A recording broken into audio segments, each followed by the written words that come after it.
Hi viewers, அனைவருக்கும் வணக்கம். நம்ம காணக்கூடிய இந்த தாவரம் வந்து வாழை மரம் என்று அழைக்கப்படுகிறது. இதனுடைய குடும்பம் வந்து மியூசேசி குடும்பத்தை சேர்ந்தது. இது பாருங்கள், பக்கத்துலேயே வாழைப்பூ பாருங்கள், எவ்வளோ பக்கத்தில் இருக்குது பாருங்கள். இது ஒரு மரத்தில் ஒரு வாழைக்குலை பூ வந்து வாழைக்குலை தள்ளின உடனே இந்த பிரான்ச்சை நீங்கள் கட் பண்ணி வச்சுக்கணும். ஏன்னா ஒரு வாழை மரத்தில் ஒரு கொலை தான் தள்ளும்.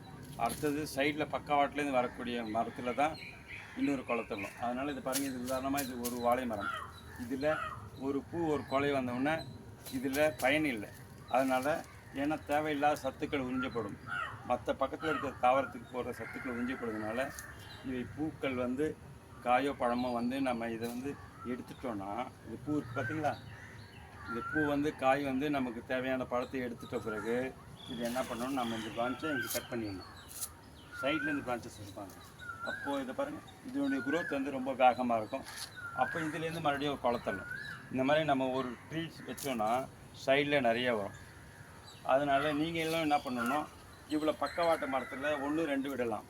நிறையா வந்ததுன்னா இதை நீங்கள் தனியாக அகற்றி சுமார் ஒவ்வொரு மரம் இடைவெளி வந்து 7 அடி இடைவெளி விட்டு, ஒவ்வொரு வாழை மரத்துக்கும் 7 அடி இடைவெளி விட்டு நீங்கள் மரத்தை மெயின்டைன் பண்ணிங்கன்னா இந்த மாதிரி ஈல்டு நல்லாயிருக்கும். இல்லை நீங்கள் பக்கமாக வச்சிங்கன்னா ஈல்டு வந்து ரொம்ப குறைவாக இருக்கும். அதனால் ஒவ்வொரு மரத்துக்கும் 7 அடி இடைவெளி வேணும். இது மாதிரி சைடில் கொண்டு வந்தால் நீங்கள் விட்டுடலாம். ஏன் அப்படின்னா இதனுடைய வளர்ச்சி முடிவடைந்த போது இதை கட் பண்ணிடலாம்.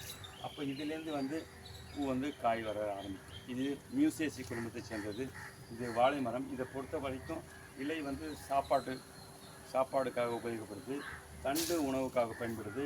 இது நார்கள் இருக்குது பார்த்தீங்களா, இந்த நார்கள் வந்து பூ கட்டுறதுக்கு. இது ஏன் காய்ந்த இலையை நான் எடுக்கலைன்னா உங்களுக்கு காண்பிது தான். இது பாருங்கள், இது இந்த நார்கள் வந்து பூக்க கட்ட உதவுது. அதனால் இலையும் உணவுக்கு, பூவும் காய் சமைக்கலாம், இல்லை காயான பிறகு சமையலுக்கு யூஸ் பண்ணலாம், பழமான உணவுக்கு யூஸ் பண்ணலாம். இது எல்லா பகுதியுமே நமக்கு வந்து தேவையாக இருக்குது. அதனால தான் இந்த நாரை வந்து ரிமூவ் பண்ணுறது. ஏன்னா உங்களுக்கு காணிக்கணும், பூ கட்டும் நாராக உபயோகப்படுத்தலாம். இந்த மரத்தோட நார் எடுத்து தண்டு உணவுக்காக பயன்படுது. இது வளர்ப்பது எளிது. வாட்டரிங் ஆல்டர்னேட்டிவ்ஸ் பண்ணால் போதும். ஒவ்வொரு மர இடைவெளி வந்து 7 அடி இடைவெளி விட்டு நீங்கள் மரத்தை வைக்கணும். எந்த மாதிரி மரம் வைக்கக்கூடாது அப்படின்னு காமிக்கிறாங்க. இந்த பக்கம் பாருங்கள், இப்படியே இந்த பக்கம் பாருங்கள், இந்த வாழை மரத்தை பாருங்கள். இந்த மாதிரி அதிகமாக டென்சிட்டி வச்சு நம்ம வளர்க்கக்கூடாது. ஏன் அப்படின்னா ஈல்டு வந்து மகசூல் வரும்போது காயோட எண்ணிக்கை ரொம்ப குறைவாக இருக்கும். பூக்கள் வரும், ஆனால் காய் எண்ணிக்கை ரொம்ப குறைவாக இருக்கும். இந்த உதாரணமாக இங்கே பாருங்கள், இந்த மரத்தோட காய் பாருங்கள், மேலே பார்க்குறீங்களா, தெரியுதா உங்களுக்கு? பாருங்கள், இந்த மரத்தோட காயோட எண்ணிக்கை பாருங்கள், ரொம்ப குறைவாக இருக்குது. ஏன் அப்படின்னா இந்த மரத்தில் நாம் நிறைய பிரான்ச்சஸ் சைடில் விட்டுருக்கோம். அப்போது இதில் காயோட எண்ணிக்கை வந்து நமக்கு 100க்குள்ளே தான் இருக்கும். நாம் தூரமாக வச்சு நம்ம மரம் வெட்டும் போது என்னென்னு பார்த்தீங்கன்னா 7 அடிக்கு ஒரு மரம் வச்சோன்னா இதனுடைய காயோட எண்ணிக்கை 200-250 வரைக்கும் கிடைக்கும். அதனால் நம்ம என்ன பண்ணணும், இந்த பாருங்கள், இந்த மரத்தோட அடர்த்தி பாருங்கள், ஃபுல்லாக நெருக்கமாக இவ்வளோ மரம் இருக்குது. இவ்வளோ மரம் இருக்கும்போது நமக்கு காய்களோட எண்ணிக்கை அதிகமாக வராது. ஆனால் எல்லா பிரான்ச்சிலும் பூக்கள் வரும். ஒன்று பூ வந்து காய் கண்டிப்பாக வரும்.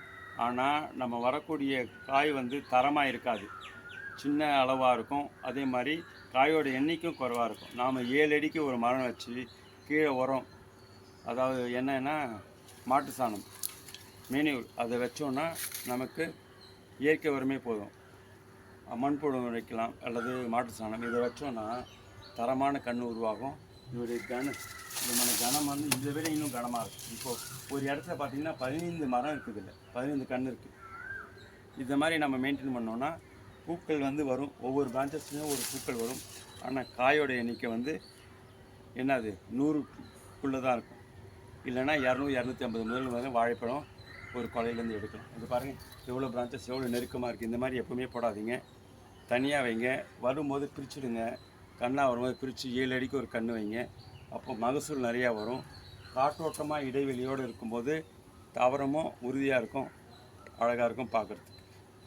நன்றி, வணக்கம். இது இலை சாப்பாட்டுக்கு, இந்த நார் பூக்கட்டை, தண்டு உணவுக்கு எல்லாமே நமக்கு பயன்பாடு தான். வாழை மரத்தை பொறுத்த வரைக்கும் பயன்பாடு மிக அதிகம். இதனுடைய யூசேஜ் நிறையா இருக்கனால இந்த மகசூல் நல்லா வரும். இது வளர்ப்பது எளிது. தினம் வாட்டரிங் ஒரு நாள் விட்டு ஒரு நாள் வாட்டர் பண்ணால் போதும். பராமரிப்பது எளிது. நன்றி, வணக்கம்.